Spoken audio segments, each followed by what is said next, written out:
Assalamu alaikum class. Today we are going to discuss about femur. What is the osteology of femur? First of all, it is the longest and strongest bone of the body. It is also called thigh bone. It has upper end, lower end and a shaft. Side determination of femur. Upper end has rounded head which is directed upward, forward and medially. Lower end has expanded condyles, medially medial condyle, laterally lateral condyle, and shaft of femur convex forward. So this is my right side bone. Again, points of side determination. Upper end has rounded head which must be directed upward, forward and medially. Lower end is expanded, consists of medially medial condyle, laterally lateral condyle, and shaft of the femur must be directed forward. So this is my right side bone. Let us discuss about the anatomical position of the femur. Head of the femur must be directed upward, forward and medially. Shaft of the femur must be directed obliquely downward and slight medially like this. This is the anatomical position of the femur. Upper end of femur has following parts: rounded head, neck, greater trochanter. This part is greater trochanter. This is lesser trochanter. So, upper end is formed by head, neck, greater trochanter, lesser trochanter. First of all, let us discuss about osteology of head. Upper end has rounded head which is directed upward, forward and medially. Just below its middle, rough pit is present. This is called fovea. Just below the head, neck is present, which separates the head from the shaft. Neck has two borders, two surfaces. It has upper border, it has lower border, it has anterior surface, it has posterior surface. Upper border is concave, lower border is oblique, anterior surface is flat and posterior surface is concave from above downward. Anterior surface meets the shaft at the intertrochanteric line. This is anterior surface, this is shaft. Anterior surface of the neck meet the shaft of the femur at intertrochanteric line. Posteriorly, posterior surface of the neck meet the shaft at intertrochanteric crest.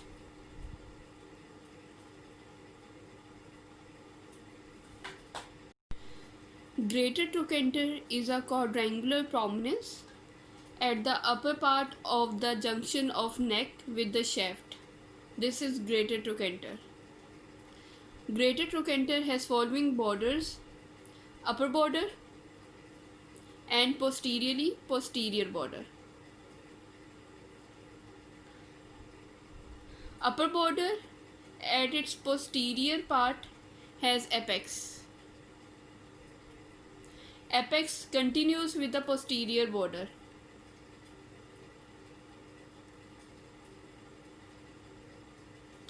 Greater trochanter has following surfaces: lateral surface, medial surface and anterior surface. Anterior surface is rough, medial surface has rough impression and a fossa called trochanteric fossa. This is trochanteric fossa, rough impression and trochanteric fossa. And the lateral surface has oblique ridge. This is oblique ridge. So greater trochanter, which is a quadrangular prominence located at the upper part of the junction of neck with the shaft, has upper border, Posterior border. At the junction of upper and posterior border, apex is present.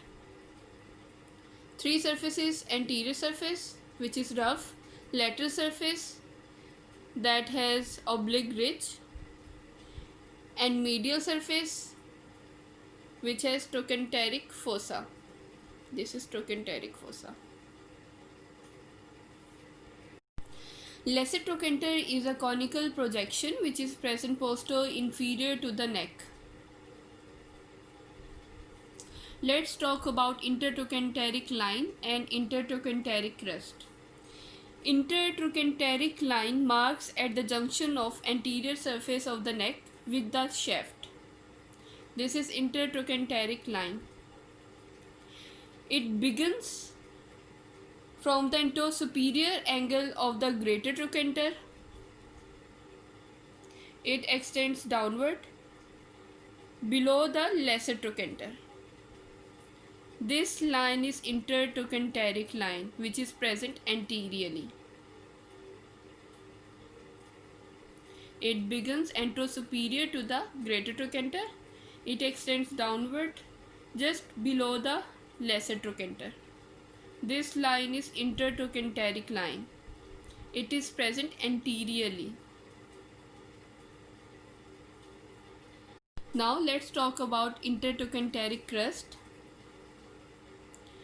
Intertrochanteric crest marks at the junction of the posterior surface of the neck with the shaft. It begins at the posterior angle of the greater trochanter. This is greater trochanter. It begins at the posterior angle of the greater trochanter. It extends downward towards the lesser trochanter. The rounded elevation, almost in its middle, is called quadrate tubercle. Again, intertrochanteric crest extends posterior to the greater trochanter. It extends downward towards the lesser trochanter. This is intertrochanteric crest. Almost in its middle part, it has quadrate tubercle. So anteriorly we have intertrochanteric line, and posteriorly we have intertrochanteric crest.